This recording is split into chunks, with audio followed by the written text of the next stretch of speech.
live from the theatremaker.ie studio in Axis Ballymun. On tonight's episode of Stage Door Live, we'll be hitting the hot topics with David Francis Moore and AIFRIC New I will then be joined by Philip Doherty to chat about Fíbín and their residency at Untitled Chapter, and finally our panel will be completed by ROMI CRUAñAS for the big debate on language. This is Stage Door Live for the 11th of August 2021. On tonight's episode of Stage Door Live,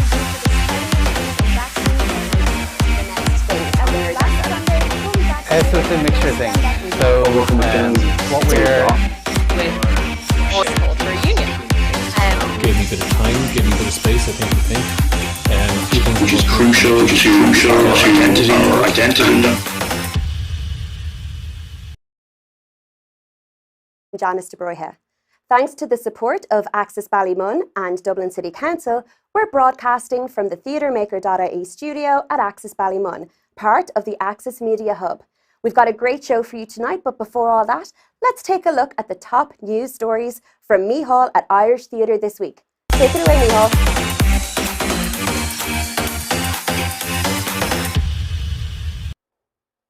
Thanks, Janice.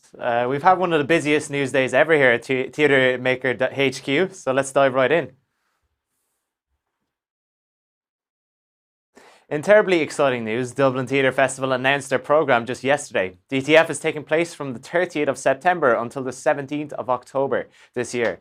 Some shows also have previews in the run-up, not to the official festival dates. Not only is there a great number of full productions in their programme, their Festival Plus programme also features works in progress, artistic development and networking, critical events, tours and installations, and a book launch.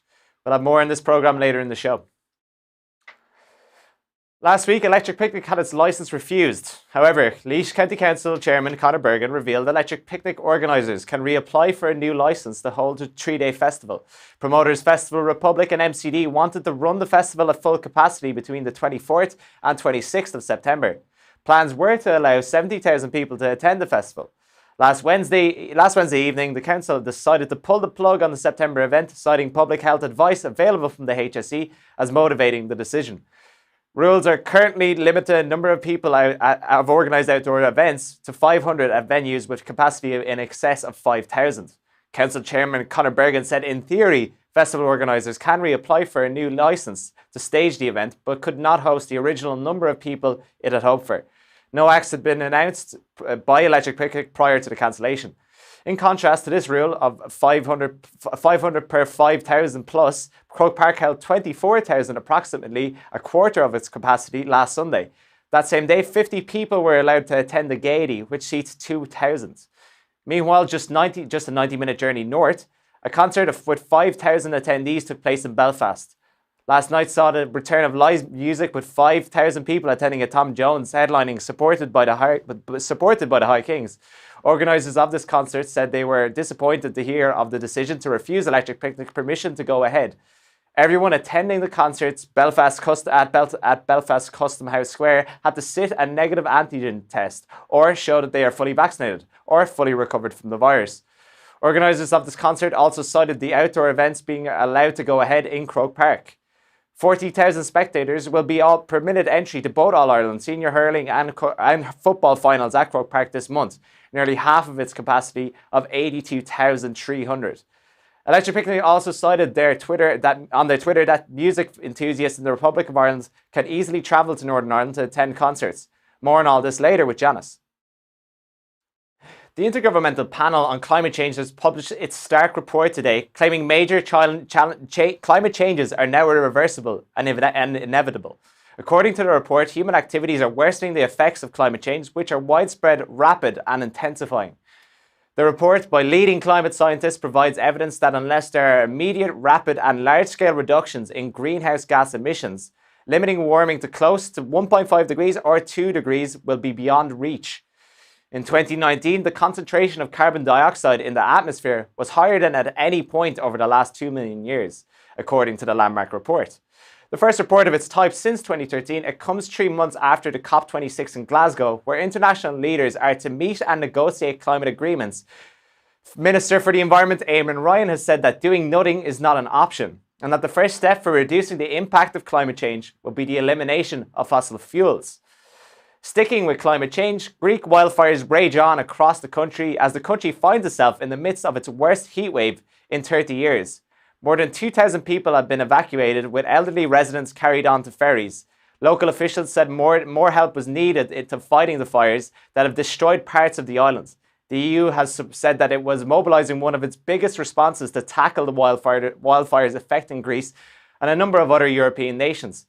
Greece and neighbouring Turkey have been battling devastating blazes for nearly 2 weeks as the region suffers its worst heatwave in decades. Temperatures have risen to 45 degrees Celsius, with scientists saying human-induced climate change is making heatwaves more likely and more severe. Kelly Harrington took home gold to Portland Row after defeating Brazilian fighter Beatriz Ferreira in the women's lightweight final in Tokyo on Sunday. Councillors in Dublin wanted to arrange a safe but spectacular return for Harrington as she returned to Dublin yesterday, but did not warrant for any formal welcome. That being said, celebrations have been well underway for the Dublin fighter in her native Portland Row since Sunday morning. The spectacular bunting, colours and flags remain all over the streets of Portland Row from her victory lap around Dublin yesterday. It is the 11th all-time gold for Ireland and their second at these games, with Paula Donovan and Fintan McCarthy also securing gold in the lightweights men's double sculls.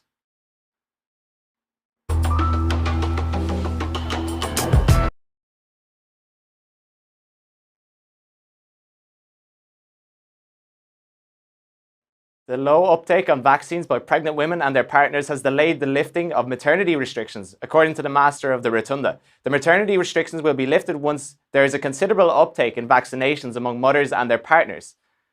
Professor Fergal Malone said in the hospital only 39% of inpatients and 41% of partners have been vaccinated against COVID-19. Amid criticism of restrictions on partners attending maternity hospitals, fresh HSE guidance was issued to maternity hospitals last week, saying partners can accompany pregnant women for their 12-week scans and for caesarean sections. It said that the aim of the new guidance was to try to return to the pre-pandemic visiting rights, and that partners who were incorrectly denied entry in hospitals recently had received apologies. The Rotunda, the oldest maternity hospital in the world, is currently allowing partners to attend early pregnancy scanning up to 12 weeks and anomaly scans, but said it cannot accommodate unrestricted visiting at other times.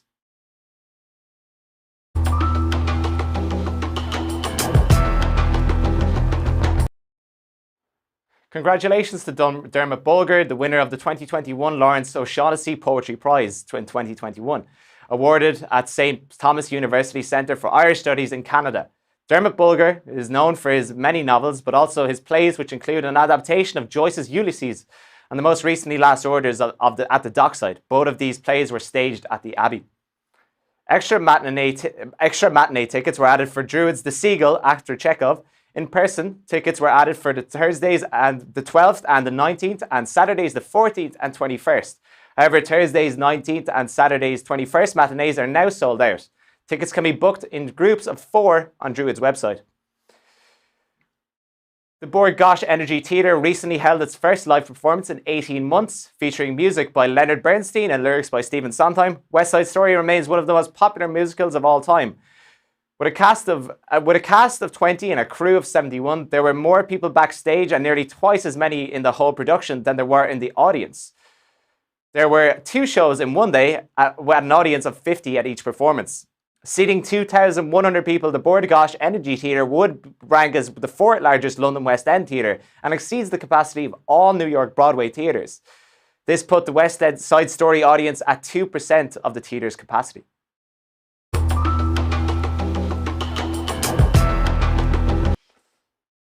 Last week, it was announced that Broadway shows would not be reporting grosses. Broadway shows that will not be publicly reporting grosses for the 2021 to 2022 season, the Broadway League said Monday.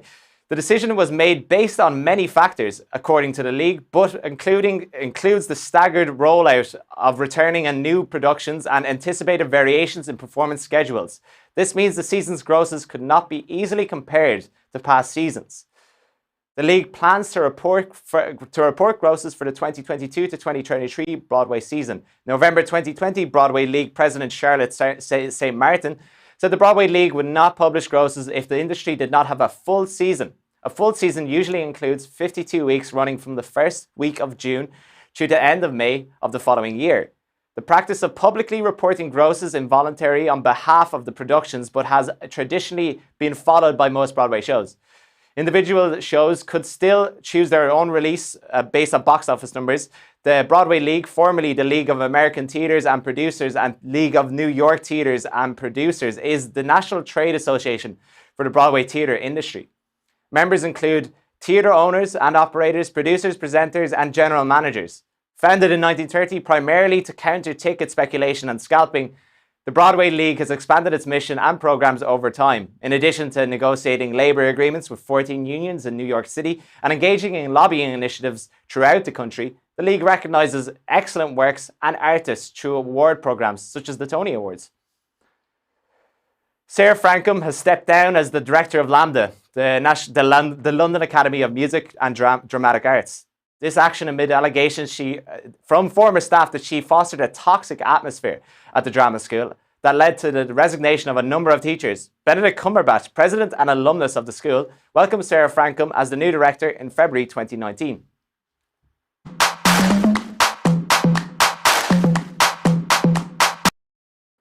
Last Monday, Minister Martin announced the opening date for the new strand of the Music and Entertainment Business Assistance Scheme and the further extension of the closing date for the MEBAS 1 scheme until the 30th of September. The new scheme will provide grants for smaller businesses that did not have access to the original scheme by lowering the turnover threshold to €15,000. Businesses with turnovers of between €15,000 and €20,000 will be able to apply for grants of €1,500 towards their business costs. Minister Martin has also announced awards and capital grants of over €1.46 million to 11 arts and culture organisations for upgrading and development of their facilities. This funding is provided under Stream B of the Cultural Capital Scheme 2019 to 2022 that will focus on enhancing the existing stock of arts and culture centres throughout the country. The scheme prioritises projects that reduce an organisation's carbon footprint that will make a real and positive impact on the environment. Under the scheme, self-employed businesses, including musicians, singers, lighting and sound crew, and audio equipment suppliers operating exclusively within the commercial live entertainment sector, are eligible to apply. Meanwhile, in Northern Ireland, the Arts Council of Northern Ireland published its report titled Evidencing Need, provides evidence of the immediate needs for a support fund for the individual artists. The Arts Council worked with the Department for Communities and with the Ministerial Cultural Recovery Task Force Group and produced a report which was published earlier this month. According to the report, there is immediate financial insecurity for those working in the creative industries, and career and skills development have been negatively affected. There is a significant risk that the talent pool of artists and the creatives necessary for the overall creative ecosystem will leave Northern Ireland to find alternative work. This will take the sector years to recover from. The chair of the Arts Council of Northern Ireland, Liam Hannaway, said that in a statement that the £30 million additional support from the UK government will meet only some of the need and should be released through grant programmes to the sector as a matter of urgency. Earlier today, Arts Council Director Maureen Kennelly and Chair Kevin Rafter launched Culture Night EA Culture 2021. On Friday the 17th of September, we will be able to choose between a wide range of events that put a spotlight on the quality and breadth of Ireland's existing cultural offerings and institutions. This year, as part of the work of the Nighttime Economy Task Force, the Arts Council is piloting a number of late-night events around the country to support the development of a more vibrant and sustainable nighttime economy. These events are taking place in Dublin, Cork and Galway.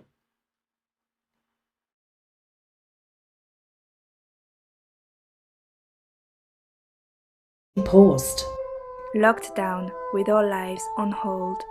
But that time wasn't wasted. It was a chance to simplify, to energize, to nourish our creative souls, and to quietly dream of great new beginnings. While we waited to emerge from the shadows, shaking off the safety nets, and ready to live, to really live again. For all the world's a stage. And we are the players. We are the creators. We are the music makers. It's more than the scree of Nori. We are the artists. We are the athletes. We are the dreamers. The time has come. Let us awaken.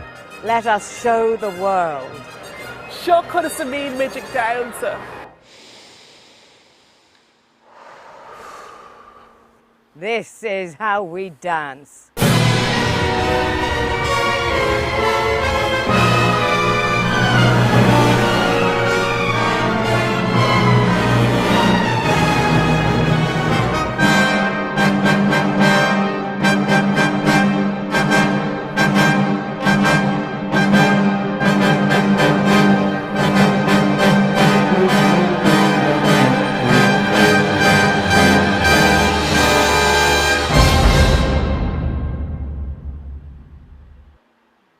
For more information on Culture Night, check out culturenight.ie.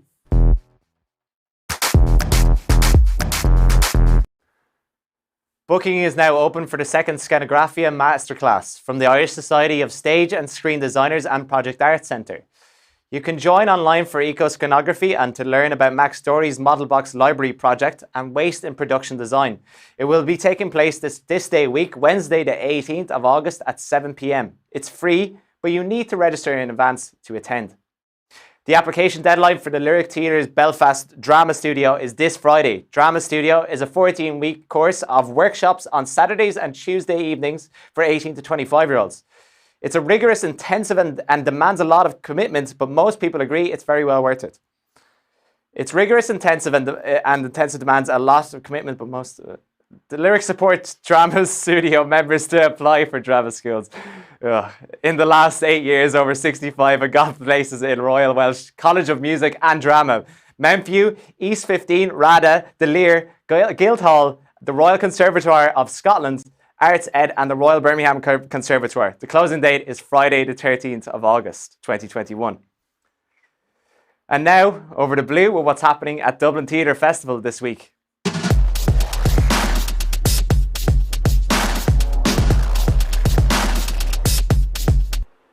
Announced just this week is the Dublin Theatre Festival programme.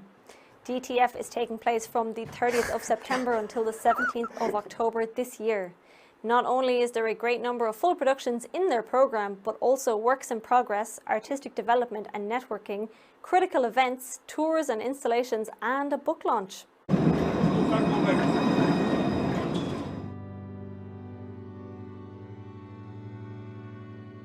Welcome back. It's been a long time. We've missed you. We've been imagining. Making plans. Getting ready.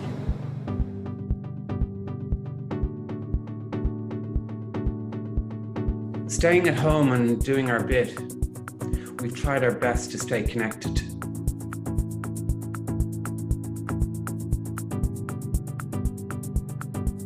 There's nothing like the feeling when we're in the room together.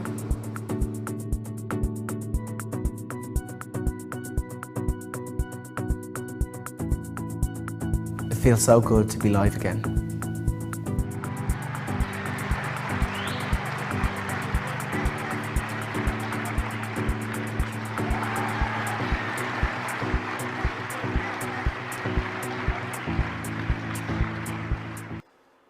Dublin Theatre Festival is currently offering 30 shows as part of its programme of productions. General online booking for these events opens at 12 p.m. on Tuesday, the 24th of this month. However, priority booking is already currently open to friends of the festival. Some shows that you may already be familiar with from our programming include Pan Pan's The First Bad Man and Company SJ and Abbey Theatre's Beckett's a Craig, Leighantha Sunna, a translation of Beckett's Happy Days. Pan Pan's show is a live performance based on a reading of The First Bad Man, a novel by Miranda July. This is a 5-part performance made up of 5 distinct 60-minute episodes where every night is an opening night. Each performance can be enjoyed as a standalone event, but audience members are encouraged to attend more than one if you can afford the time. Tickets are available for Wednesday the 6th until Sunday the 17th of October. Company SJ's Leighantha Sunna will be taking place in Irish from Thursday the 14th until Sunday the 17th of October. And in her first production as Artistic Director of the Abbey Theatre, Katrina McLaughlin reunites with Marina Carr for the world premiere of iGirl. iGirl stars Alwyn Ferrere, who's acted in Marina Carr's By the Bog of Cats. There's also a number of works in progress taking place, such as Dove by Felly Speaks. Dove is a work-in-progress collaborative theatre production exploring the black body using the themes of repression, sexuality, grief and joy. The texts written by Fellis Speaks invite audiences to receive Dove as an offering of healing for the inner child. Another work in progress, the Mincare Manifesto by Máirtín McInvard, will also be performed. Mincare is the Shelta word for traveller. The Mincare Manifesto is the story of one family in the west of Ireland and the return home of a son who's alienated from their traditions after years of deliberate absence. The topic of death is explored throughout. Parallel to all of these shows are some installations, exhibitions and a book launch. Join other DTFers celebrating the publication of Ronan Smith's memoir, If Memory Serves Me Wrong, a memoir of theatre, love and loss to early onset Alzheimer's. Written in real time, a first-hand account of living with dementia and a life spent in the theatre. It will be taking place in the Gaiety, 5 p.m. on the 1st of October. Some events we mentioned the last few weeks include workshops such as Forecast, a School of Thinking with, and the Playwright Sessions. Some critical events will be taking place such as Demystifying Activism in the Arts, The Danger of a Single Story. Hosted by Mamobo Ogoro, this discussion will discuss with artists, activists and scholars whether single narratives and stories truly capture the essence of different communities, or do they form a single representation of multidimensional beings and communities. This event is supported by the Dublin Theatre Festival Futures programme. It will be viewable on Dublin Theatre Festival's YouTube, Tuesday, the 12th of October at 6 p.m. There will also be a podcast, a walk through Dublin history, available from the 30th of September, marking the beginning of the festival. Urbanist and tour guide Sam Ford explains the fascinating histories of Dublin theatre. This audio walking tour meanders through 3.5 centuries of performance in the city, from candlelit riverside revels to this year's festival and various riots and ruptures in between. The audio walking tour can be experienced both by listening to Sam guide you through the Dublin city and as a podcast. The podcast will be available from September wherever you get your podcasts. As always, we want to hear from you. What news items did we miss? What do you want to hear more about? Send us your press releases and suggestions to news@theatremaker.ie or drop into our DMs on social media. That's it for the news. Back to you, Janice. We have an exclusive interview coming up with the Artistic Director of Dublin Theatre Festival, Willie White, before our feature story, so stay tuned. Before moving on, I'd like to take a moment to remind you that the theatremaker.ie team needs your help to keep the conversations going. During the month of August, we're asking for your support to help our mission in promoting conversations in the sector and making news and information freely available. And by support, we mean we need your money. We've set up a special page on our website, www.theatremaker.ie, where you can pledge your support and show how important theatremaker.ie is to you. If you can't help financially right now, that's grand. But if you could take a moment to share our request for support with 5 of your friends, that's really helpful too. Thanks in advance for your support.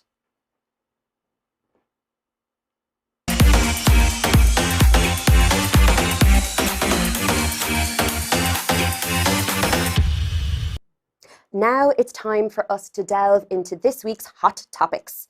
Every week we invite 2 guests to join me in picking through the latest breaking news topics, the good, the bad and the downright grisly. Don't forget, as we trawl through the headlines, we want to hear from you watching at home, so please be sure to pop your thoughts in the comments below. Before we get to those headlines, allow me to introduce our first 2 guests. Joining us virtually, cultural producer, arts programmer and lecturer, David Francis Moore, and joining me in studio, Irish Language and Project Coordinator for Access Ballymun, AIFRIC, RUAIRC. Welcome to the show. Thank you for joining me this evening. Thanks for having us. Thanks for having us. Good to see you, David. How are you? Hi, good. And how are you? Good. How are things with you, AIFRIC? Brilliant. Busy but good. Always good to be busy. Excellent. Glad to hear it. I think everybody's a bit manic at the moment. We're all in the same boat. This is the first time we've had an in-studio guest and a virtual guest at the same time, so please bear with me. So let's get to it. Electric Picnic being refused their licence. As you heard in the news earlier with Micheál, Laois County Council issued a press release stating that they had made the decision to refuse the licence for Electric Picnic to go ahead. They said that the decision had been made following the most up-to-date public health advice from the HSE, and this just one day after the festival organisers had released 12 reasons why Electric Picnic 2021 should go ahead, including the fact that thousands of people are travelling to the UK for similar events, that our vaccination rate is higher than the UK, and that the music industry has essentially been closed for over 500 days and is still pretty much closed. Now, we did hear that the chairperson of the council, Conor Bergen, clarified that technically the festival could reapply for a licence, but that they'd have to take into account, under current government measures for the management of COVID-19, events of this nature are restricted to an attendance of 500 people only. So, was the council right to refuse the licence? AIFRIC, I'm going to come to you first. What do you think? Such a big question. Thanks for that torpedo straight at me. Obviously, it's very complicated. I think, you know, a 60,000 to 70,000 person festival is a big jump from what we're going to. It's painful. It is painful to look at the UK and to see how far ahead of us they are in terms of reopening. I can't say whether they're right or wrong. I'm not a COVID expert, but I find it very disappointing. I know how important Electric Picnic is, not just as a music festival, but also as an arts festival, how much it supports spoken word poets. There's readings, plays, there's performances. It's so important to us as an industry, so it is incredibly disappointing to have another year. And it's just one disappointment after another for the arts industry. So whether they're right or wrong, I can't say, but I can say it's a decision I wish hadn't happened, and I wish we're all heading off to Electric Picnic. Yeah, absolutely. David, what do you think about this? Were they right, or do you think there could have been a little bit more maybe negotiation between the council and the organisers of the festival? I mean, it's really hard to say, and like what AIFRIC said, I'm not a COVID expert either, and I don't work for the local authority, and I don't know what restrictions they're working in and responding to, but I mean, it's a huge disappointment, yet again, another disappointment to the sector in terms of large-scale events, large-scale events doesn't even not go that big anymore. Can we get a few hundred people in a room? Any scale event really going ahead, and also the lines are changing all the time, and it's really hard to keep on top of. And you know what, this has a huge social impact in terms of, you know, audiences coming to events, but it has an even bigger impact in terms of the arts community, the local economy, even in Laois. They'll be feeling it. I'm sure it's a massive event in their calendar in the year, and most importantly to the artists, you know, who are programmed as part of this. It's such a loss, and a loss again this year. So, I mean, I want to go to Electric Picnic. So, you know, but I'm just one person. Absolutely, and as you both kind of alluded to there, there's so much more to Electric Picnic than just the musicians. Anybody who's ever been will know this, the amount of community groups that come on and do things, the theatre that happens, and as well all the related industries that go with it. Festival and organisers have come out since talking about what a crushing blow it is to around 3,000 people who are now out of work, people who've been out of work for the last 2 years nearly, certainly since before COVID. Do you think that they've taken into account that fact that it's actually not just about the musicians when it comes to Electric Picnic? AIFRIC? No, and I think that, you know, crew have really been overlooked again and again throughout all of this. And it's been so difficult for them. I don't know really. I can't answer whether or not they've thought about that, but they haven't thought about it as much as they should have, for sure, absolutely. And I think crew have been so vulnerable and are so integral to everything that we do. It is just another disappointment for them, and I think there's also kind of ramifications this time around. Recently, people were told it was their last chance to sign on for PUP, and they either had to sign on for it or not, and if they weren't at a certain point, they can't now sign on. So if those people had signed off on the understanding that this would happen, and I hope that isn't what has happened, because I know it wasn't approved, there would be PUP ramifications for them. So there's a lot to think about at this stage. You know, we're nearly 2 years into this. Certainly, you bring up a really salient point there, David. I'm going to come to you on this because that is a really harsh reality here that we know, as you said, AIFRIC, that the PUP scheme is essentially coming to an end, and there will be people now who were thinking, it's grand, I've got electric picnic booked, that's a solid amount of money, and now they're facing down the barrel of not just losing the work, but not being able to sign on for the PUP as well. What should the government be doing about this, if anything? Like, what can they do? Well, they need to focus on the sector and see the difficulties that we're facing, and particularly crew and freelance workers, and put some things in place that's going to support continuing financial support for the sector, and especially for the freelance people. It's just what AIFRIC said. It's last year we were dealing with it. It was, we were 12 months in. This year, like, it's just worsening and worsening for people, and I just don't know. it's just a desperate situation, really, and unless something's kind of done, or we start to open up events, or to really look at the sector, the entertainment sector, the cultural sector, and look at, deep conversation, look at the reality of the situation, and see how we can open up capacity and get people back to work. Like, that's really what needs to happen. Certainly, it does feel like the government is maybe a little bit gun shy at the moment, and they seem to be incredibly hesitant to reopen. Even in light of people like Professor Luke O'Neill wrote an article for the Irish Independent stating that, in his opinion, as an immunologist, that the festival should go ahead, and that really the government need to start looking at the reopening. Should they be listening to people like Luke O'Neill, AIFRIC? I think they should be listening to everybody. When we speak on behalf of an industry, it's because it's important and because we want you to hear it. I know a lot of people, like we were just talking about crew there, who aren't working anymore and who've gone on and have got different jobs. I know people who are working in factories and who've had to take other work. So when you hear that they're advised, it's disappointing. Again, I can't say what's right and what's not right, but at the very least, I feel like we should be able to have more than 50 people indoors and more than 200 outdoors. Whether it is that we go straight back to electric picnic, which has loads of other ramifications with camping and so on, or whether we at least open that up again a little bit. There's so much that's being lost, not just performances, but also really important things like community arts. At the moment, the theatre can be open for 50 people, but you can't host an indoor event or class. So, for example, if you're running a project and a lot of our work is community projects, and a lot of all artists' work is, you can't have, a group of young mothers in to work on an arts project at the moment. You can't develop that kind of work. So what's at the core of what we all do as artists isn't happening right now. So electric picnic, that might be the bigger picture. That's the big story that everybody sees, but it's happening again and again all over the country in lots of little small ways. And yeah, the arts are important. I think they do need to listen to us, and they do need to reopen. Absolutely. And you bring me to my next point very neatly, that, okay, yes, electric picnic is this massive event. So of course it's taking up space in our conversations and on the news. But in the reality right now is that even the small and medium gigs, the bread and butter of the industry, is not allowed to go ahead.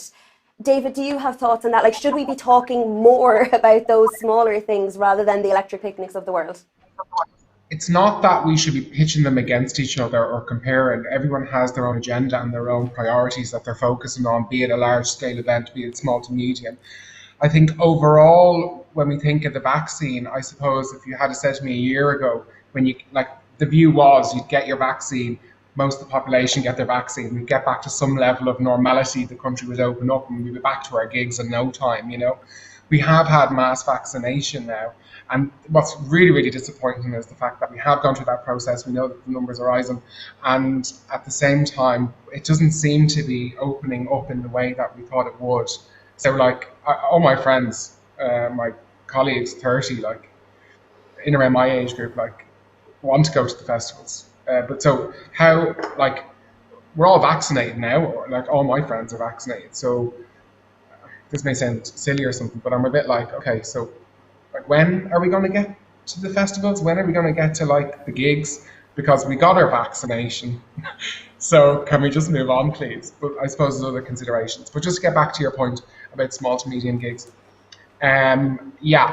for me, we just need to like raise the bar in terms of numbers, start that dialogue, keep the dialogue going, but really be active and loud about what we want as a sector in terms of getting the numbers up, getting the audiences in.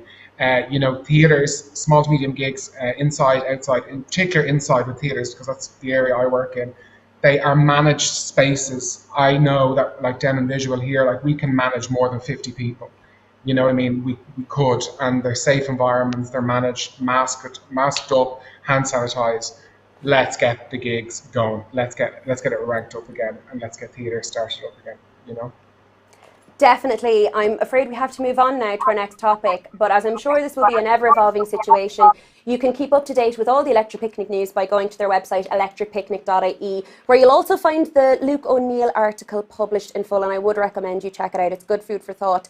So on to our next, not entirely unrelated topic. The Gaiety fires shots.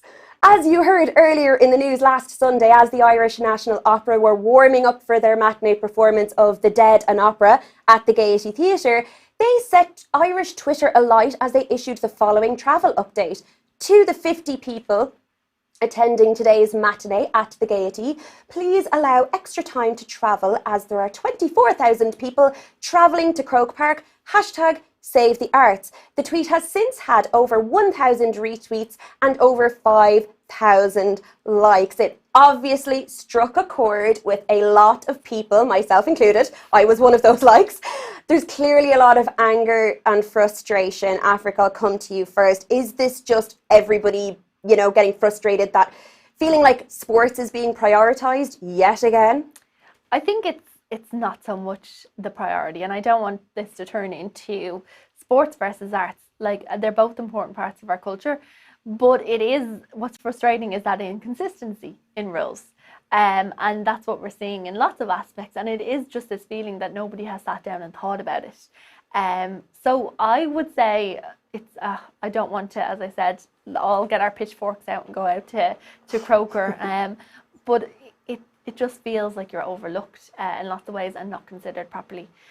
It's, again, disappointing, We could definitely, as you said, we could hold more than 50 people, and we could definitely hold more than 200 people for outdoor events as well. So the 24,000, it's puzzling, it's disappointing, and it does feel inconsistent. All the rules, they don't all make sense. I think you've hit the nail on the head right there, and I will agree with you that actually I think in this instance it's not necessarily arts versus sports, as we're so often, we fall into that trap quite a lot, but it's the inconsistency of the rules. So David, then, do you think that they should be looking at these things in terms of scale? So obviously Croker holds like 80,000 people, but only 24,000 people were allowed to go, and yet in theatres you're saying 50 people. Regardless of the size, we've got the Bord Gáis there that's bigger, has a higher capacity than any theatre in New York, and yet they're only allowed to hold 50 people. So it's that inconsistency, is it? And should they be looking at these things in terms of scale? Absolutely. I think it's the way forward, to be honest. It's the only way we'll be able to increase numbers, is that, you look at the size of your venue and you do maybe on a percentage or something. Again, harping back to my previous comments, like, when are we going to get to the point where, like, mass vaccinations happen? When are we going to get to the point where we can start to engage in live events the way we had previously? So I think, it has to be done on scale.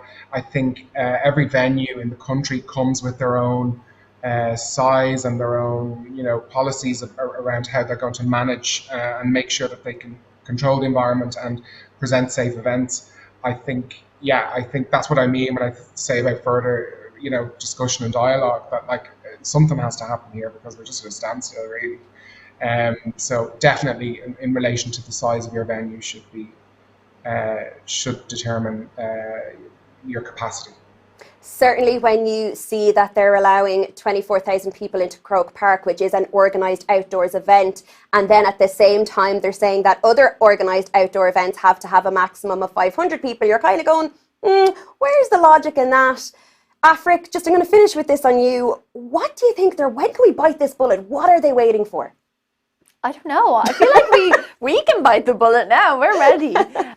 It's interesting because I have heard that you know, talk about capacity as well. And someone said maybe they'll change it from 50 to 25% capacity, which for us in Access would take us from 50 to 52. So that'd be really great for us. No, but at the moment, you know, 4 nights in our theatre is equivalent to 1 night, and it's not a sustainable way for theatre to work.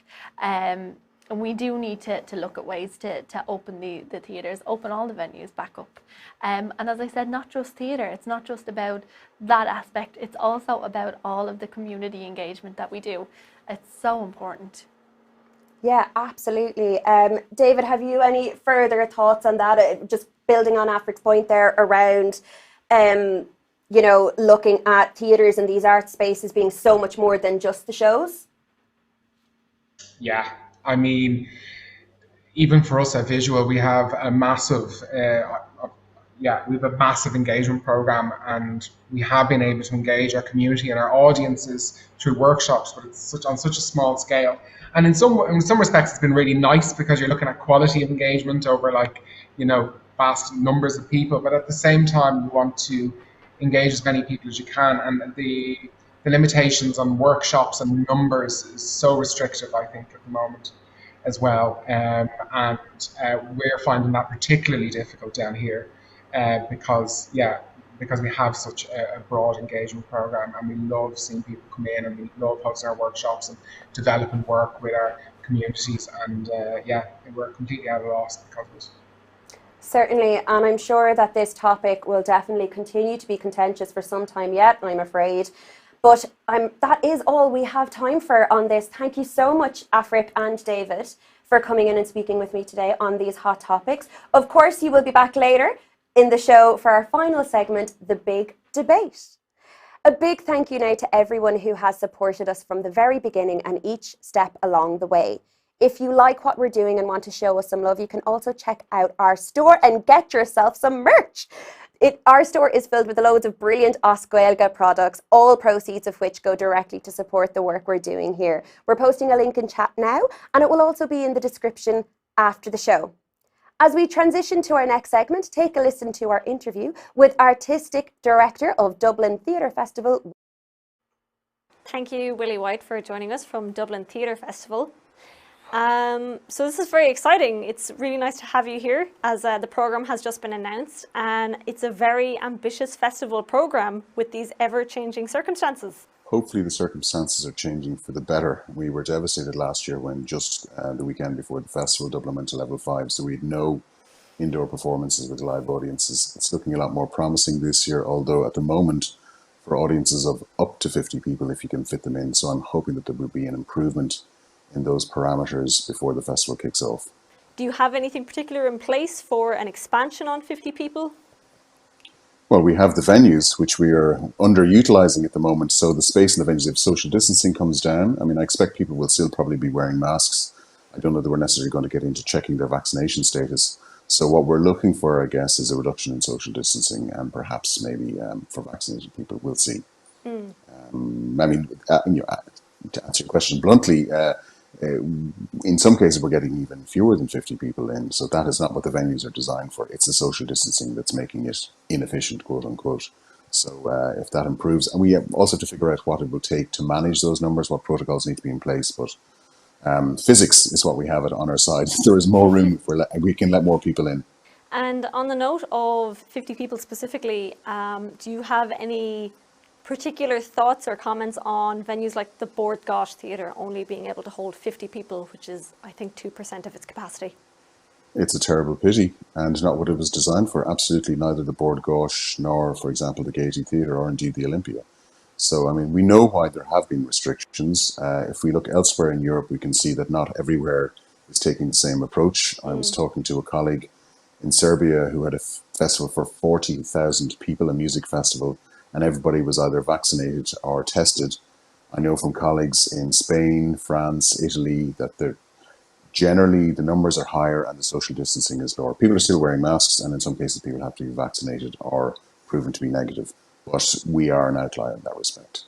One of the challenges, I think, is actually not having enough tickets, because we have so few, and there is a pent-up demand that I don't think we, in the first iteration, in terms of what we're working with at the moment, I don't think that we will have enough tickets to fulfill that demand. Otherwise, it's just everything to do with managing live events in a pandemic. But we're on top of that.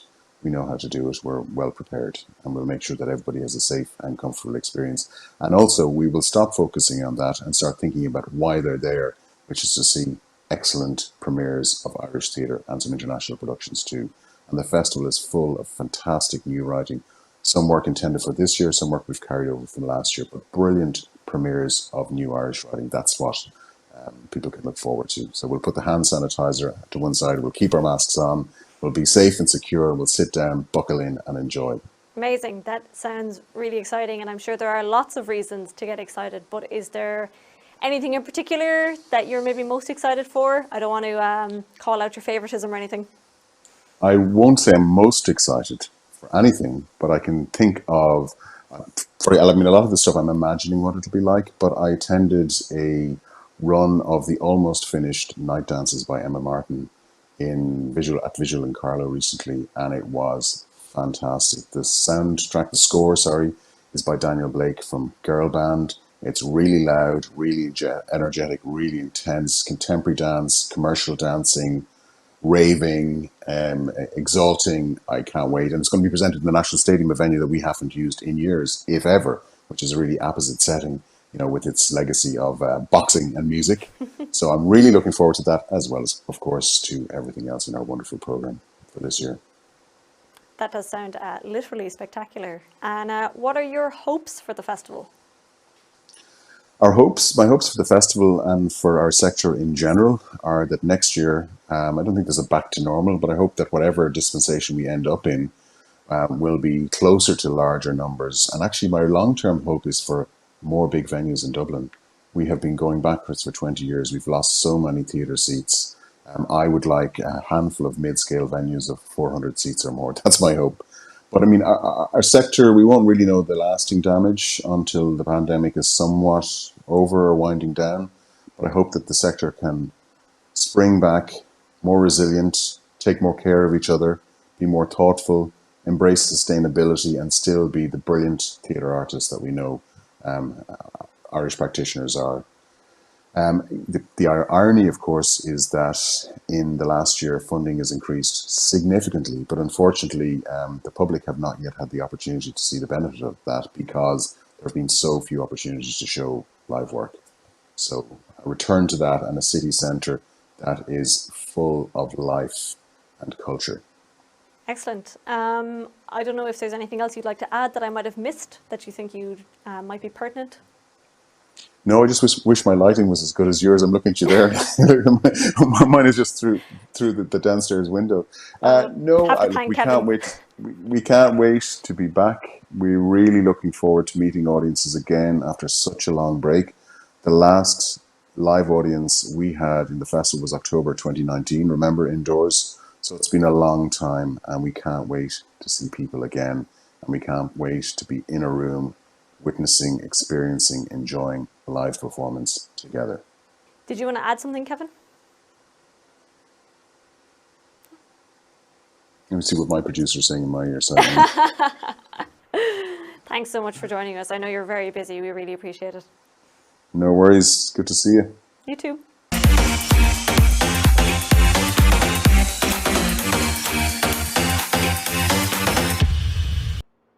For this evening's feature story, I am delighted to introduce Philip Doherty. Philip is a director and playwright with Irish language theatre company Fíbín, who have just embarked on a residency at Taibhdhearc, Galway, and will be presenting a new show, Coga na Saoirse, War of Independence, at this year's Galway International Theatre Festival.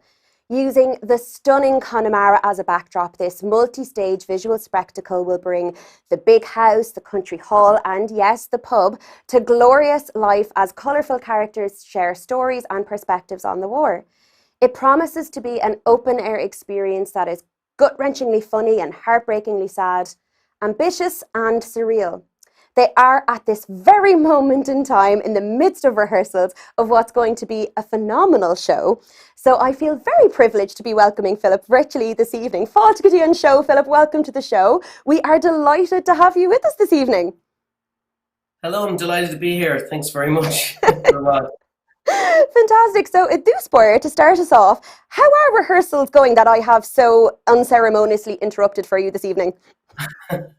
No, thanks for giving me an excuse to take a break from my 24-hour rehearsal period. No, it's all going good. It's all going good. I'm at Fíbín at the moment. I'm looking out at part of the set that's already built. So yeah, we're looking good. We've got a great cast. And Morgan Cook, Seamus Hughes, Rod Goodall, Siobhan O'Kelly, Isaac Hayes, Shanti O'Malley, and Julie Feeney, who's a brilliant actor, but she's also a wonderful singer and she's composing the music as well. So yeah, it's a vibrant rehearsal room at the moment.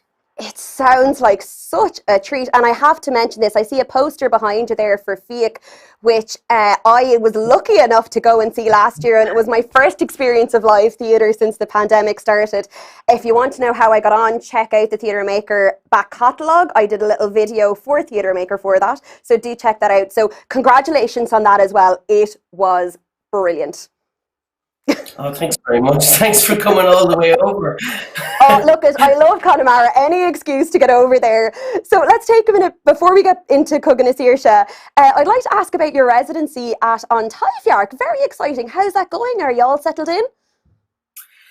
Well, we're in the settling in process. Yeah, no, it is. It's very exciting. Like Taibhdhearc is, it's such a beautiful theatre in the centre of Galway City, and we're really looking forward to making work there at the moment. So the CRUAñAS is the first collaboration was Fíbín last year with Fíbín and on Taibhdhearc. But with Fíbín to Taibhdhearc, CRUAñAS is our first show. So I guess it's our opening production. And then after that, we'll be making work out of the space. So yeah, looking forward to doing it. Looking forward to working with lots of people and creating as many opportunities as we can for people working in the Irish language, but also working in other languages and world languages as well. But yeah, it's you know, it's just such a gorgeous space that I can't wait to just be in there and making work. And we're going to be doing a little bit on the theatre on the facade and doing the facelift of that and creating a kind of hopefully a bar cafe that will be a comfortable space for people to hang out as well. So there's lots of different plans, but the main focus will be creating theatre shows and opportunities. Oh, it just sounds heavenly. So let's get on to it then. CRUAñAS, what can you tell us about it without giving away too much, of course? Oh, I'll give away probably everything. It's yeah, well, CRUAñAS is about the War of Independence. So it's an outdoor show which we're doing here in the wilds of Connemara at Fíbín. Yeah, it's quite a large scale show. It's a promenade theatre piece where the audience will be going on a journey through 14 stages, like the 14 stations of a cross maybe, but it's a show where, you know, I wanted to kind of look at the whole panorama perspectives of the War of Independence, and the audience will be brought, I suppose, back in time into this sort of dream world. It's a very heightened theatricality to the whole thing. It's not it's not a documentary, it's not a reenactment. So we're using entertainments that were very popular at the time, entertainments like obviously Irish dance and Irish ballads and the war anthems that were sung and Irish music. You know, we've got a lot of live music in it as well that would have been popular at the time, like jug bands, and we're going to have silent movies, newsreels, fairground entertainments, and Lou Bean. There's a Lou Bean moment in it, and a Lou Bean is like an Irish language rap-off. It's like a debate in rhyme in an Irish language. So we're using all these sort of entertainments at the time to hopefully give texture and feel like the audience are in the world, a sort of heightened world of between 1918 and 1921. So yeah, it's a large scale show. So I mean, we've got a main cast, but we're also going to be working with a community cast as well. So it's just so full of talent. The people that are involved in the show musically, and Julie Feeney will be working with them and creating these big choral spectacles. So yeah, it's going great, and it's a story that's has many little stories in it, and I think hopefully we can give the audience something that I suppose by the end of it they will feel they will know how our history was created. It sounds like an absolute playground, and I'm just standing here going, how are you going to fit all that into one show? It sounds spectacular. Yeah, into an hour. And 1 hour, my word. I'd say the poor audience would be flying through. Yeah, well, it is. I mean, I think, COVID kind of played its hands a little bit, but we did have the idea to create an outdoor spectacle for this. I think, when we had the idea of doing the War of Independence because of the centenary, I definitely wanted to do as much research as I could and get as many perspectives as possible. So you've got the extreme opinions and perspectives of people on, that would have joined the flying columns of the rebel movement, and then of course the black and tans coming in, but also the everyday characters that would have been working in the fairground or working in the pub, and also the RIC and all the little stories and that were going on. But it is a spectacle. It is a real visual show. So the sets that have been built really hopefully gives the audience a very immersive experience. So yeah, I can't wait. It is like a toy. And it is going to be quite bombastic. Like, I've never worked with a special effects guy in a theatre show before. So it is like the ultimate child's toy for some of the scenes.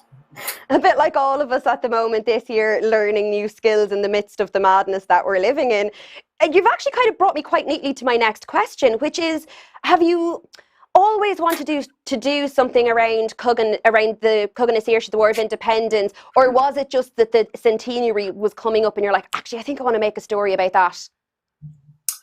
Well, I'm kind of a little bit sort of obsessed with history. I've always loved world history and Irish history in particular. So it was something that really I was excited by the thoughts of it for a while.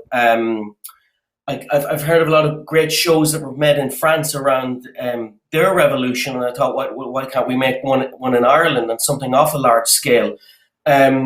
So yeah, once I delved into the research of it, I mean, it's just a lot of ideas and a lot of stories come when you start researching, to the point where it's so hard to whittle down what really to address and where is the focus of the show going to go.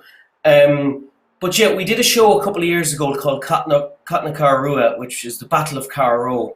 And it was very much about a rebellion that happened here in Carrow. And it was kind of the spark that lit the fire into the land war and into the land league and then into home rule and so on. So we did a show, an outdoor show with a community cast and a professional cast with it. And it was such a success and such a moving experience working with people from the community that we definitely wanted to do something on that scale again. So it's 2 years since we did that. And thankfully, I mean, I feel kind of blessed in a way that our show will work during COVID-19. It is outdoor, and it will hopefully have a great atmosphere with a large audience. Oh, amazing. Can you tell us a little bit about your process as a writer-director, especially once you get into the room? Where does one end and the other begin, if at all? And do you ever have to have arguments with yourself over lines? Yeah. Constantly having arguments with myself over many topics. So yeah, I guess the first thing, I'm a playwright number one, really. If I'm writing the script, I start off as the writer. So yeah, I mean, you've lots of story ideas. Whether you're writing for the stage or writing for screen, you've nearly a story idea, every day. But there's very few of them that kind of stay with you. And the idea of doing this War of Independence show is one of them. And you have to pay attention to those things. And then when you start researching into it and going after it, it all starts to harmonize, and you start to get kind of really passionate about it and feeling alive about the subject. But when I write the script, I try and be as rigorous as possible. And when it does come to a point where you've got a rehearsal draft, I try and step away and become the director and be quite critical as a director on the script if needs be. Thankfully, the writer's still alive, so you can make some adjustments with the actors, and things do come to light in the rehearsal room that's impossible to come to light in any other way. And I always find that actors are the best dramaturgs, especially with characters. So yeah, I do have the luxury of making those snips and without asking permission from the writer. But yeah, so it's I try to separate as much as possible. But when you're writing it, I write in a very unusual way, in the sense that it's not just a script I write. I try and kind of create a mood board or a storyboard and try and create the visuals as I write it as well. And because this is very visual, this show, I actually started off early on in creating sketches and creating a storyboard for it, a bit like a film. Fantastic. And you've kind of touched on it already, but you've got Connemara as your set. Anybody who's been there can attest to the fact that doesn't get much more epic than the landscape of Connemara. Does that inform your work, do you think? Well, I think so. I'm looking at it to 12 bends now, but it's yeah, absolutely. No, I think it informs your work wherever you work. Like if you're a writer, it does. It just you are subconsciously subjective, I think, on that. But particularly Connemara, it is epic, as you say. It is, you know, the famous quote. It has a terrifying beauty. But it's also, as well as the landscape, it's the people here that are so alive, and the language they use, and the music of the area as well. Like, I mean, a lúibín, I didn't even know what a lúibín was till I came to Connemara. That's that ancient Irish language rap-off. So all those things are in a spin cycle from. And I guess the shows I have made here have, when you mentioned it, have been quite big and large scale and quite epic. And I guess that's no coincidence if you're responding to the space. And a lot of them have been outdoors as well. And it is an experience for people, I guess, leaving Galway City, or in your case, Dublin, and traveling across the country. And that moment when you leave, you come out of Barna and you're entering into Connemara and you see the coast and see the mountains in the distance, that's all kind of nearly part of the experience of coming out to a show here. Absolutely. And I will say, like, one of my favourite jobs that I do in my normal year is I actually go and do some drámaíocht in a school in Cernamona. And it's my favourite job that I have nearly in the year, because I get to just go and be a Gaeilgeoir and doing drámaíocht in the wilds of Connemara, and it's absolutely stunning. So I love any excuse to go there. And anyone who understands our history as a nation knows that Gaeilge was very much a core part of our fight for independence. And in many ways, the fight for our language was inextricably linked with our fight for independence. So it seems, therefore, that it's right that you're telling this particular story as Gaeilge. Would you agree with that? I do, to an extent. I mean, it's not only in Irish. I mean, the War of Independence did spread over the whole country, but mostly in Dublin and mostly in Cork, more so than Connemara, but it did affect the whole country. But yeah, it gives it an extra potency in this show, because a lot of the Irish civilian characters and the flying columns and the volunteers and the Cumann are delivering their language as Gaeilge. And when they do come across people or characters that are speaking in the English language, it gives it much more of a contrast, and it really kind of sharpens the difference. There's a scene at the end which Julie Feeney's working on with the community cast and the band, and also Catherine Young as choreographer. And it is a sort of very abstract version of what happened with the treaty. And what's happening there is this sort of a very chaotic machine gun language of the terms of the condition from the British side, and that kind of coming in, and the Irish side singing as Gaeilge. So we're using the Irish language against the English language and creating a dance and a harmony of those things coming together to represent that truce and that negotiation. So it will add an extra potency to the whole thing. But the show is bilingual, and there's many people who, many volunteers who, you know, outside of the Gaeltacht that were fighting for independence in it as well. So hopefully it gives a panorama of the whole war. It certainly sounds like it does. So Ceist Dearnach now, the last question. To those who might be hesitant to go to a show as Gaeilge, why should they go and see Cúgan na Saoirse? Well, it's a spectacle, and Fíbín have always been a very visual, their work has always been very, very visually striking. It's a visual treat. It is a spectacle. It is bilingual. So if you don't have Irish, this will be. It is a show that is accessible to all, whether you have Irish or even don't even have English, because it is so visual. I try to tell it, you know, using music and using that imagery as much as possible. It is an outdoor show, and I think spectacles lend themselves to the outdoor rather than it becoming a literary play. So people will understand it whether they don't have Irish or not, but if they love an outdoor experience that's really visual, with great music, they're going to enjoy the show. And it is very much an experience that combines a lot of sort of other art forms like music and dance as well. So I think it's going to be a sort of festival atmosphere, hopefully, throughout the whole piece. Well, I'm sold. I don't know about anybody else, but I'm definitely sold. Thank you so much for joining me today, Philip. I wish I didn't. This conversation didn't have to end, but I'm afraid that's all we have time for. But before you go, can you tell our audience about any other upcoming projects that you might have going on that they can keep an eye out for? Well, CRUAñAS series is on from the 27th to the 5th of September. It's in the Galway Arts Festival, the International Galway Arts Festival. But and I've got a film coming out on the 27th. I know it's a theatre platform, but Redemption of a Rogue is my first feature film, and the entire cast are actors that I've seen on stage that are in the film, and it stars the wonderful Erin Monaghan. It's called Redemption of a Rogue. So if people want to take a break from the theatre and come and go to the film, it'll be wonderful to see that. So it's released on the 27th and it's having a national release. Sounds fabulous, and congratulations. Well done. We've had Erin Monaghan on the show actually, and more power to him. I'm delighted. Sounds like it will be great. Thank you so much, Philip. Má tá sumagat I bhreastal cogadh na saoirse tá ticéidí ar fáil ó www.giaf.ie déan cinnte iad a bookál go luain ó beag díama ort. If you would like to see cogadh na saoirse, tickets are available now from www.giaf.ie. Make sure and book early to avoid disappointment. Tá tuile ólas fí Fíbín agus a chud oibre iontach ar fáil ar a híomh gréasán féin, fíbín.ie déan cinnte éilearg. There is plenty more information about Fíbín and their brilliant work at fíbín.ie. Be sure to check it out. If you find value in Stage Door Live, please help us grow by letting your friends and followers know. If you're watching on Facebook, hit that follow button and give us a like.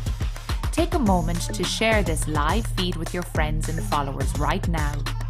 If you're watching us on YouTube, make sure to give us a thumbs up, subscribe to our channel, and click that bell to keep updated on our new and exclusive YouTube content. Creating live content is a costly endeavour. If you'd like to help us keep the conversations going, please hop on over to our Patreon page, where you can become a patron and gain access to exclusive patron-only content. patreon.com/TheatreMakerIE. You can find us on most social media, Facebook, Twitter, Instagram and YouTube at TheatreMakerIE. And catch additional news, blogs and sector coverage on our website, theatremaker.ie. Watch this space. There's more exciting content on the way from theatremaker.ie.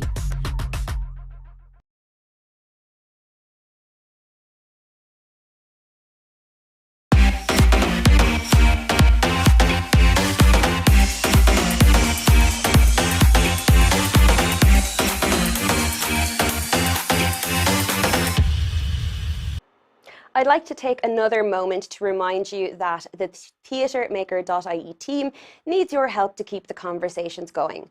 As I've already mentioned, August is our fundraising month. We've set up a special page on our website, www.theatremaker.ie, where you can pledge your support and show how important theatremaker.ie is to you. If you can't help financially right now, if you would take a moment to share our request for support with 5 of your friends, that helps too. Thanks in advance for your support. For our final segment of the evening, we would like to welcome you to The Big Debate. In this segment, we will be inviting our guests to discuss, deliberate and debate on the bigger issues, questions and possibly even a few controversies that are currently on the teacups. This week on Twitter, I put a call out for theatre makers working in languages other than English. And one name came up over and over and over again. How lucky was it that we had already booked the inimitable artist, ROMI CRUAñAS. ROMI joined us on the first episode of this new Stage Door Live iteration, and now I get to say, welcome back to the show, ROMI. It's such a pleasure to have you with us.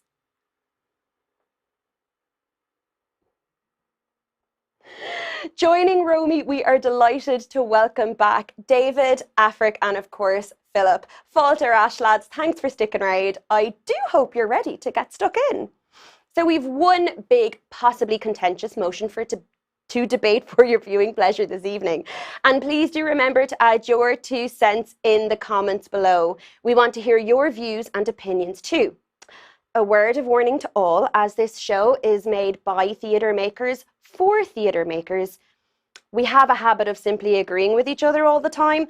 Therefore, I might just play devil's advocate and take a contrary point of view, just to keep things interesting. After all, we do love a bit of drama mix, don't we? So, language in Irish theatre. The first theatre that ever existed involved people telling each other stories, expressing themselves through language. Language is so much a part of who we are, bound up in our identity, culture, and heritage, and for most of us, our primary mode of expression. However, our relationship with language can often be very complex, used to shame, divide, foster fear and mistrust. All too often, it is perceived as the mightiest of barriers, even weaponized as such. How important is language to us?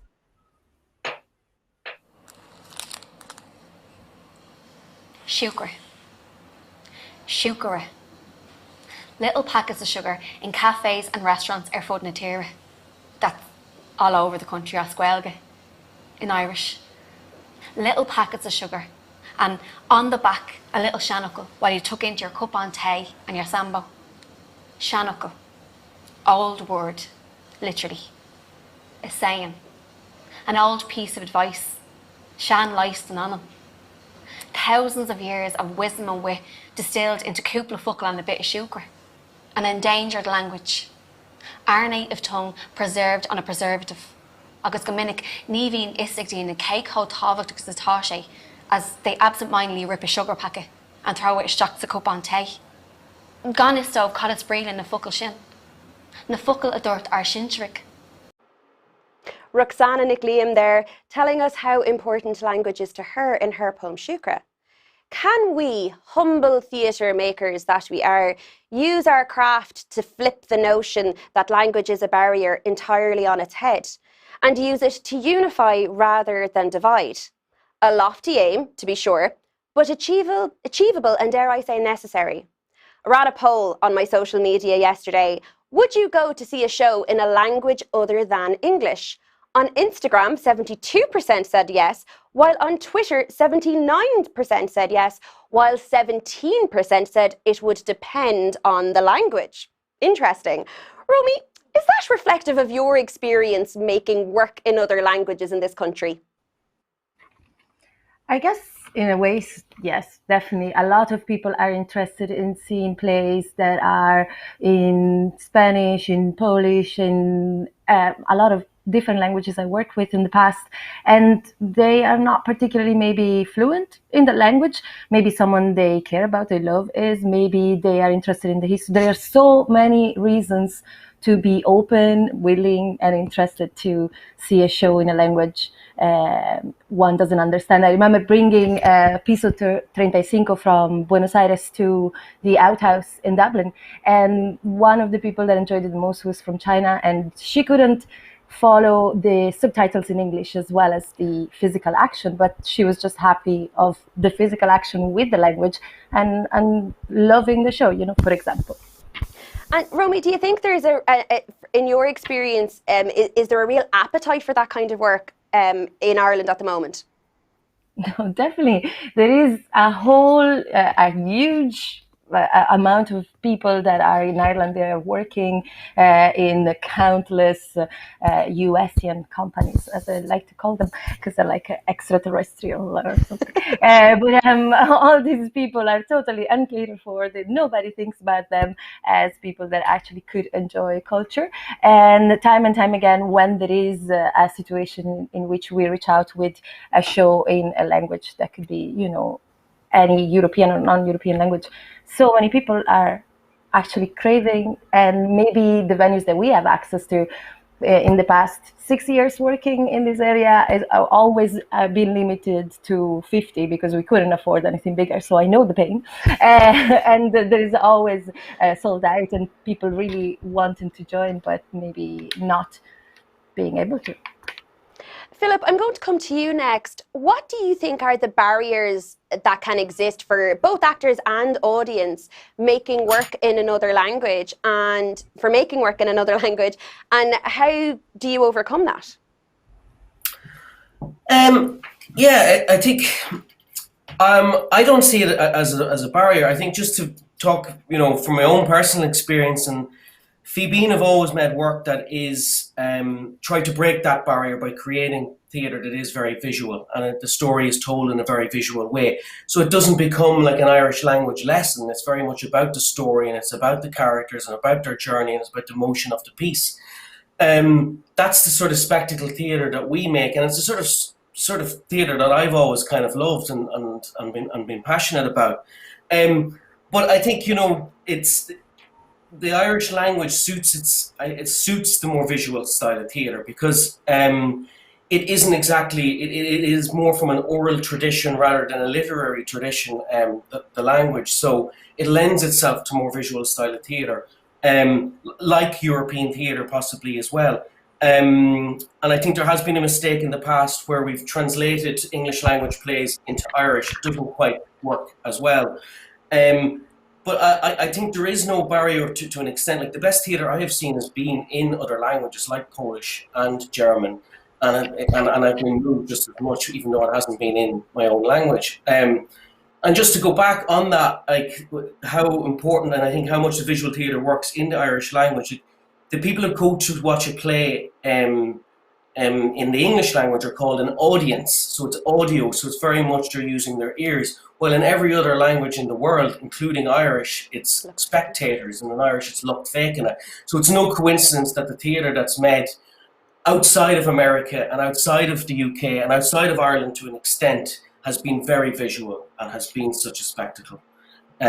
So to me, that's I think it's very much about the you can tell a story and be moved by it, and the language is just a vehicle. It's another sound on stage for that. Definitely. AIFRIC, I'm going to come to you next, and I'm going to ask one of those devil's advocate questions I was talking about earlier. It can seem to be very difficult making work in another language, difficult to get audiences in, different to make the work itself potentially. Why bother? I've loads of answers. I've loads of answers. So my own work, my own background has always been through drama facilitation, and I worked for a long time in Irish language schools and Gael schools, and actually running my own Irish language classes here in Ballymun. And one of the first things that I realized when I did that is a lot of young children would say to me, I go into their Gael school and they'd be like, can we do this in English? Can we do this in English? And they saw Irish as very much a school subject and not a language and not something that's alive. And so they did see it as a barrier to creativity. The minute we started showing them how easy it is to actually use Irish and take that pressure of perfect grammar, perfect language, let a little bit of Berlicus slip in, they began to really enjoy the language, and they began to see it not as that barrier to creativity. So having creative content in the language is what keeps it alive. But on another element, once those children go into a theatre and they see that language represented on the stage, that sparks something in them. Like, a language is dead until we bring it to life, and putting it on the stage is one of the best ways to do that. So from a very, very early age, I think it's really important that children see their own language reflected on stage. And I'm not just talking about Irish language and English language work. Like, Polish is now the second most spoken language in Ireland.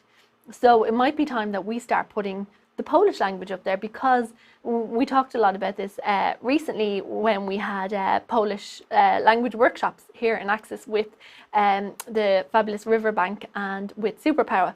But those children who are, say, second generation or third generation Polish, they might learn Polish on a Saturday morning. They're going to have the exact same attitude that a lot of children have right now to learning Irish. It's not interesting, it's another subject. This is a way to bring that alive and create that creativity again. And it's going to keep happening, because Ireland is becoming a more multicultural place. And all of those children need to see their own culture, their own language reflected on the stage. They need to see themselves up there. It is about representation, but it's also about inspiring them to keep their languages alive. It's not just a battle for one language, it's a battle for every language, because if we let one go, we may as well let them all go. Certainly, and I'm just going to pick on something that you said there, and it connects to something that Philip said previously, that you can find expressions in one language that don't even exist in another language. So having that space to be able to express yourself in your own language or in another language, you can find new and brilliant things. Absolutely, absolutely. Like, I think when people say to me, why is the Irish language important? when you say that, I actually hear, why is language important? Why is any language? Like, why should we have poetry? Poetry is just words on paper. Theatre, it's just stories that we're saying, but that's all language.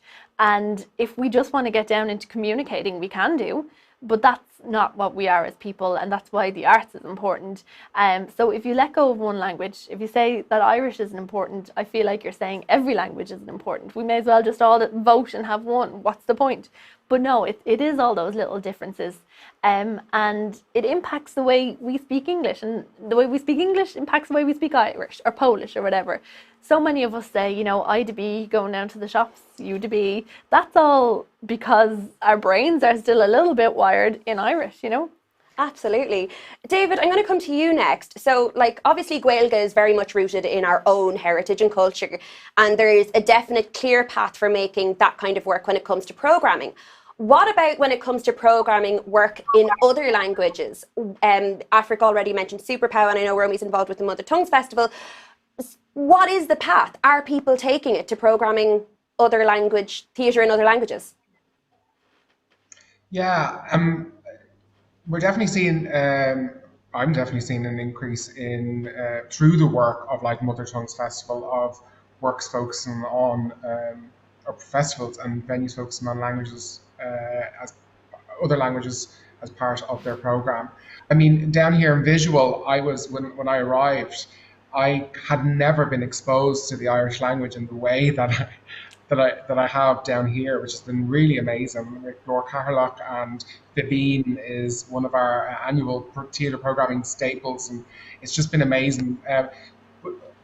Like we have worked with communities, and we find actually that in accessing in programming, where it starts for us is actually engaging on a community level with members of the community, maybe the Polish community, Rohingya community, and looking at developing programs and projects that are kind of led from the ground up, and maybe that can form an underbelly to creating a work that's then presented maybe at the end of a program. And that's kind of the direction we're taking. And you know, it's still a new domain for us as well. It's we have the Gaeilge, and that's very solid in our program, but we've a lot more work to do in terms of bringing other languages and other theatre works with other languages in. But from my own experience, like it's like what Philip said. You can't look at language in isolation when it comes to theatre. I absolutely adore going to opera. I know there's surtitles. That's in a different language. I know it's not spoken word theatre, but I know what's going on. I can read the stage, I can read the visual language, I can read the form, I can guess the narrative, and it's so beautiful to watch, and it's so beautiful to get wrong and be immersed in a piece, and to get lost and not really know what's going on, and then cling on to something, and then you walk away, and then you're thinking, you say to your friend, oh, did you see how that story was going on? And they're like, no, that wasn't what was going on. And you know, you have this debate about what was happening, and that's beautiful as well, you know. So sometimes being lost in a work where you don't understand the language is an amazing experience, and I think we need to be seeing more of those. Yeah, absolutely. And kind of touching on that and harking back to something that AIFRIC said about representation in terms of the words, just not the visual as well. ROMI, do you think that the powers that be could be doing more to support the creation of this kind of work, be that through funding or exposure, or is it on all of us makers just to kind of have that awareness and be welcoming to this kind of work? Well, I personally don't think the powers that be anywhere at the top are looking down and thinking, what can I do to make things better? Things need to start to get better from the bottom up. This is my perception. And definitely what I see, and I have to say, I'm very more and more that the few plays that are able to come out, they are monocultural. They are populated by people that only have English as the first language. And I'm not even talking about performers or things like this, but I wonder, you know, even on the designing aspect or any sort of things, when you read the names, there's no Asian family names, there's no Eastern European family names, there's no African family names. Well, unless obviously there is the need for a token person in that context, I don't want to say it's all like this, but you call me here and you know that I talk this way and make people realize, for example, I worked with Tura recently. He speaks Irish and he's originally from Zimbabwe, and he sings and dances, and him as an artist, for example, is someone that I think of when I think about Philip's work and wonder, how do we make sure that artists that are living in Ireland, because a lot of time when we're talking about diversity, then we go and find someone amazing and fantastic in another country to come and show us what you do there. But there is hundreds of artists and more in Ireland that are struggling to be included, be seen, and the center of the issue that I noticed that is connected to language and accenteism, and the fact that someone with an accent is not heard in the same way if the accent comes from Spain, Italy, or if it comes from the US or New Zealand, for example, But I guess what I'm saying with all this is a cross-cultural collaboration, in my opinion, is an issue in Irish theatre. And everybody can do something to make it better. Everyone can say, okay, I'm not going to allow a full production that is only made of one type of person to be time and time again portrayed. And productions that celebrate the mix of cultures, which is actually present in Ireland, that get a little bit more airtime, a little bit more space, a little bit more visibility. Practitioners are struggling to stay in the country with all the situation, but at the same time, seeing that there is an interest, but we can't wait someone somewhere else to do something. It's up to us, and me first. And coming here today is one of the things I like to put up. Please get in touch with us at Rather Gather, mother tongues, and everything, like artists from other backgrounds with other languages can only enrich the communication and the visuals and the ability of making new work that is truly a fusion, that is unique. I didn't catch that. Apologies. I think that was my Siri telling me that I'm speaking too much. Yeah, no, not at all. It's absolutely fantastic, Romy. This is exactly why we invited you here this evening. Romy, I'm going to stick with you for a moment. Do you think that in Irish theatre, just building off what you said there, that even though we talk about championing diversity and that we're trying to be as diverse as possible, we're actually doing that within a very narrow frame, and that we really need to be more open to having someone with a particular accent on a stage regardless? Do you think we're too concerned with having that kind of westernized view of British or American view of what theatre should be, rather than kind of just throwing open the doors and see what happens? I feel like there is an issue of trust. There is an issue of us and them, which is an amygdala issue. It's something that is totally subconscious, but we notice how time and time again, for example, I was part of the Next Stage with Dublin Theatre Festival in 2019. Over 40% of the play came from the UK. So if that is not cultural, how can I say now? I can't think of that word right now. A cultural post-colonial appreciation of someone that has colonized Ireland for so long, but we want to get them to come and show us more. Like 40% is so much when it's an international theatre festival, for example. And when it comes to, for example, Electric Picnic, we've been talking a lot about Electric Picnic. There was this ghetto, was a physical ghetto made in the last Electric Picnic. I don't know if you remember this favela, and it was terrifying how very few people from other countries were involved, although there are people like us, arts workers, festival workers. We've been over 10 years involved, but nobody contacted us. Other Irish people or other people from other sides have been contacted to get in contact. And then the power, the trickle-down effect of what you're actually putting on culturally, there was maybe, I eventually met the Irish guy that did a playlist for the area. I was totally uninformed of what is the actual diversity of people that have been part of this landscape for an incredible amount of years. And I'm sorry, but sometimes there is the rhetoric coming back and back again of like, now Ireland has been this for so long, for so many years, and it's time that we realize that there are plays about the African doctor coming to study in Ireland in the 1800s. We didn't get African people yesterday, you know, and so when it comes to Polish people and people from all type of backgrounds as well, we tend to see them as, okay, the Polish actor, this and this, and we don't consider intersectionality and the fact that more and more people maybe have the father from there and the mother from there and they grew up there, and this is richness and this is beautiful, and we need to get involved with more people that have this background, because they're not bringing, okay, maybe they have a difficult accent, they move their hands a lot when they speak, or they can be a bit scary because they converse in a different way, but it brings richness to the work. For sure. Certainly. I mean, we're all guilty of laughing when we're watching, you know, an American documentary or something, and they have the Irish person on and they put up the subtitles, and we all mock the Americans for that, but actually we're quite guilty of that at times ourselves. Philip, I'm going to come to you now, and there are those in the world who are fiercely protective of their language, especially when maybe they're coming to a new country, or even just of their own protectiveness of their own heritage and place, and they seek to preserve that language at all costs, quite often, you know, refusing to allow things like surtitles and that kind of thing at shows. Is that something that you've experienced? Do you think there's a place for that? And is it helpful, do you think, or really, really not helpful?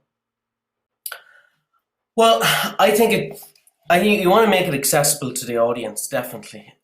So it can be helpful, definitely.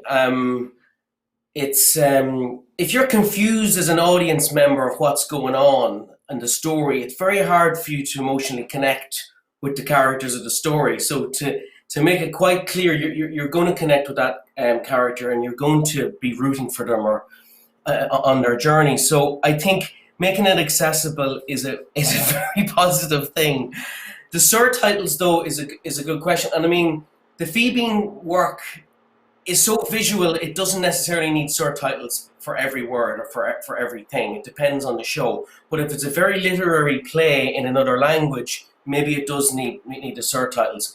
And, you know, there'll be some language plays we will be working at in the future, and hopefully finding a creative way to present them surtitles within the design of the show, and to make it not a hindrance that you're reading a surtitle and trying to watch a play at the same time. It's very much embedded into the design and part of the experience, or the visual experience. That's my reading on it, that actually it shouldn't take away, that it could be part of the whole thing.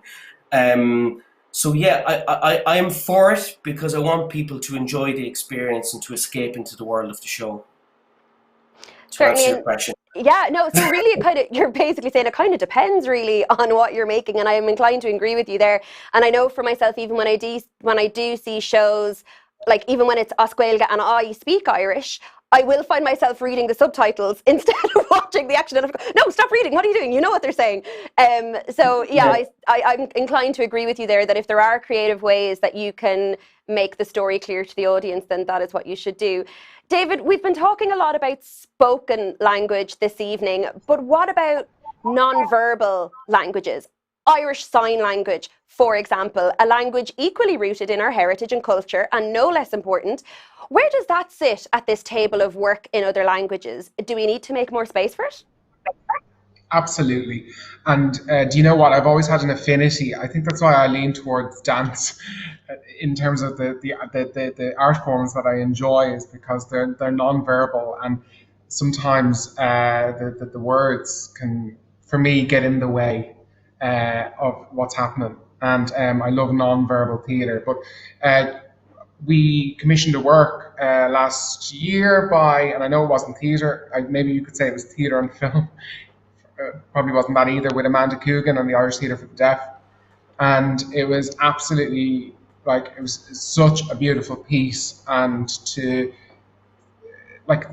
was more emotion, and there was more read, and there was more going on in that piece. It was called Under the Starry Canopy.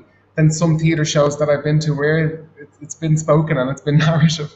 And I think, first off, representation, I don't think we're there at all in terms of the sign language. I don't know much about Irish Sign Language, but in terms of signing, and there's definitely more work to be done. And yeah, I mean, we're not seeing it as much as we need to see it, and we're not being exposed to it, and we just need more of that. Absolutely. AIFRIC, I'm going to come to you on a similar thing, because you mentioned superpower earlier, and I know that they're currently working on a piece called Love, which is based on Irish Sign Language, and I'm very excited to see what they do with that. Do you feel the same when it comes to things like that, like representation in terms of other forms of expression other than spoken? Absolutely, and I suppose it goes back to that people have to be able to see themselves on that stage. If we want more artists with disabilities, more people who speak Irish Sign Language to pursue careers in the arts, they have to see from the beginning that that's an achievable thing to do. So it starts at the bottom. Absolutely, and I do think we can always do better, and we can all continue to do better. So the more that we see this work created, the more that we see it programmed, the better it is. Brilliant. One final question, and I'm going to go around and ask everybody this, just to end on. I'm an absolute nerd when it comes to words. I love their meaning, etymology, and so on, finding out where they come from. I personally find great joy in discovering links between my words and words spoken thousands of miles away from people I never met. I find it a really comforting, unifying, connective thing that stretches across geography, but also stretches back through time. What for you, and I'll start with you, AIFRIC, right beside me, what for you is the joy of language? Interesting. I do love etymology. I love when words are what they say. Like, I did enjoy what Philip said earlier on about luchtfekene being the audience, and it literally is like crowd of lookers, like that gang over there looking at us. So I enjoy, as you said, the etymology of words, but I love reading, I love listening, I love hearing language, I love to learn new word. I love, if we look back to, you started off with Roxana Nicliam's Shukra, I think that's just so beautiful and such a lovely piece that touches on what words are, what they mean to us, and what language means to us. So I love that. I've also really been enjoying, I don't know if anybody is following Ciara Ní on TikTok, but what she has been doing just to make Irish more accessible, but also fun, has been brilliant. I've really enjoyed that. Absolutely. We had an entire discussion about her TikTok earlier, the Theatre Maker team, and some of the stuff that she's been putting up, and even teaching me a Gaeilgeoir things about Irish that I had no idea. She's glorious. I would check her out on TikTok, definitely. David, the same question to you. What for you is the joy of language? As I've got older, I mean, it's really personal for me. I had huge issues with language growing up, with the English language. I was very much a visual child in terms of how I understood and communicated with the world when I was younger. And so I had a very complex relationship with language. And as I got older, and as I'm getting older, I suppose I'm really embracing the power of language, maybe, or my own voice and the words that I can say and the meaning that they have. So that's really, like, for me personally, that's really great. And yeah, so more words, I think, more power. But also, there's time for no words, you know, and I like that. I like those times as well.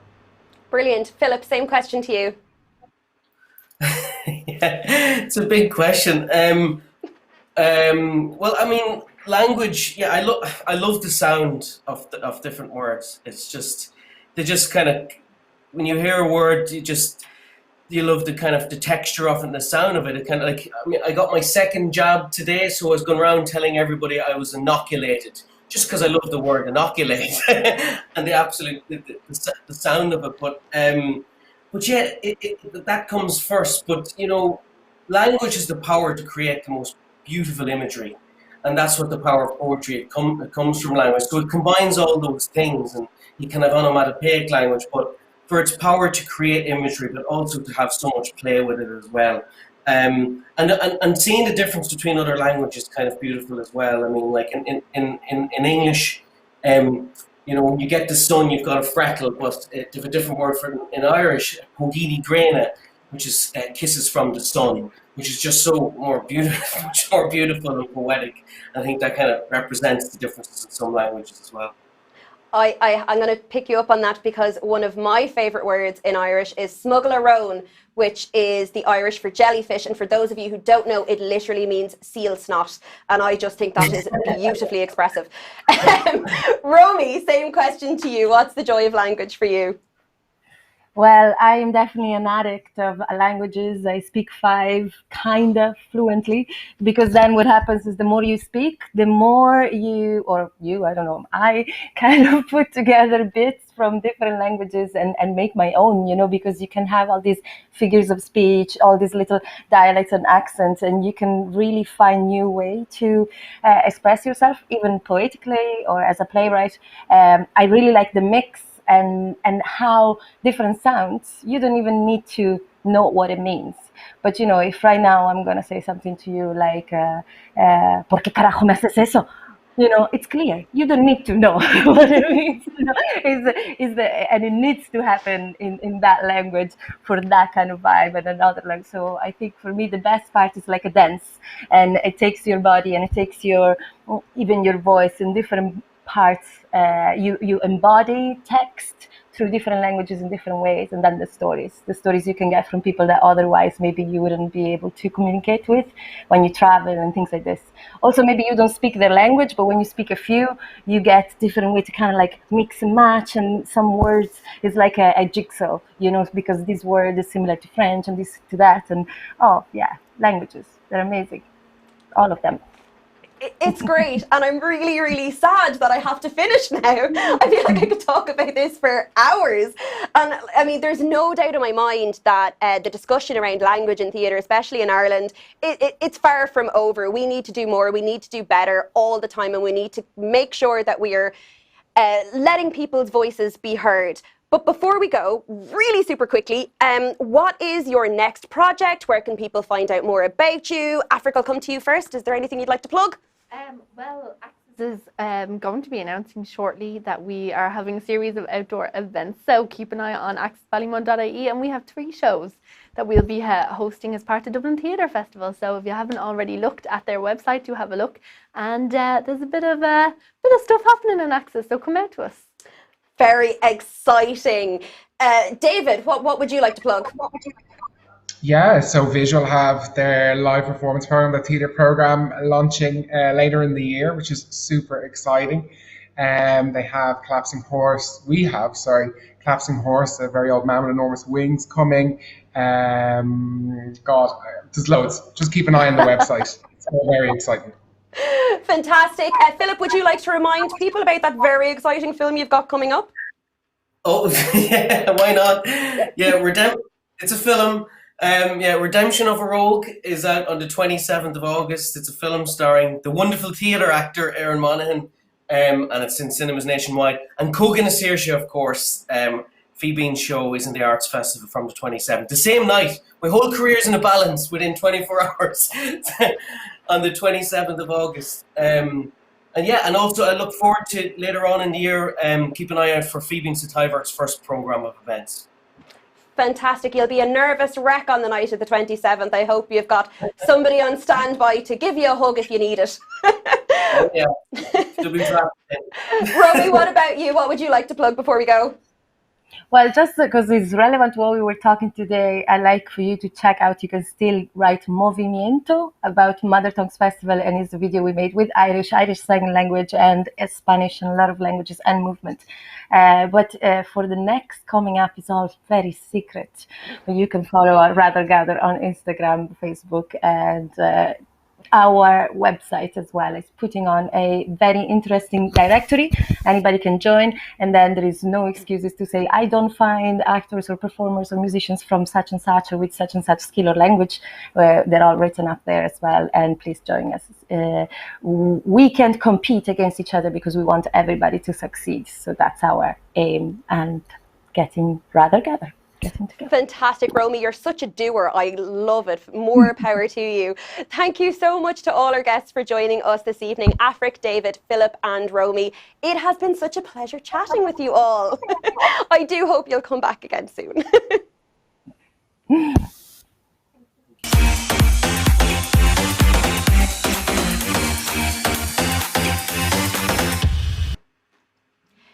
Seanchanga Tír gan Anam. So said Padraig Pearse, one of the leaders of the 1916 Easter Rising. A country without a language is a country without a soul. A statement that has come under fire on occasion over the years, but nonetheless, there's no question that the history of our native language is inherently bound up in the political, economic, and of course, cultural history of our nation. Whether we like it or not, whether we realise it or not, it is deeply rooted in our traditions and inextricably linked to our everyday expressions. Smithereens, meaning small pieces. An English word, yes? No. It actually derives from the Irish word smithereenie. If you don't believe me, look it up. The very way we Irish people phrase our sentences, our Hiberno English, is directly derived from the way our ancestors spoke Irish. Knowing as we do then, even if we don't all speak it fluently or even use more than the cúpla focal when we're abroad on holiday, we've all been guilty of that one. How important our language is to our traditions, our history, our identity, our expression. Why then is it so difficult for us to allow the expression of other languages, identities, traditions that live here to live and grow on our stages? It's a very easy argument to make that maintaining the Irish language within Ireland is essential and necessary. However, for a nation that spent most of its history knocking on the doors of other countries, we've not been the most welcoming place to those who've knocked on our door. We live in an Ireland that is becoming more multicultural by the day, and that's a wonderful thing. It's an opportunity to enrich our world, to learn and share and celebrate different cultures, voices, traditions. We champion diverse voices in theatre, but only so much as they do it through our lens, in our language. They must adapt their expression to suit our eyes and ears. They must make it comfortable for us, because how else would we understand it? Yet how much richer would the experience be for audience and performer if they were telling their story their way? We've talked a lot about words, but there are so many ways we can tell stories other than words. It is visual, it is physical, it is aural. It is creating new devices and mechanisms to communicate. It's a feeling, an atmosphere, a human connection. We all come from somewhere, and we should all be able to express ourselves and tell our stories our way. Our stages will be so much richer for it. If we truly believe that theatre can change the world one stage at a time, we have to start being even more accepting of diverse works on our stages. The projects we show the world are the seeds that change the world. So the next time that you see a show advertised that might be in Gaeilge or Polish or French or Spanish or in sign language or told through pictures or movement, give it a chance. After all, ar sca céile war in the Dina. One final seanachal there I couldn't resist. It means we need each other. That's it from us at Theatre Maker at the Access Media Hub in Ballymun. Thanks to Access and Dublin City Council for making our programming possible.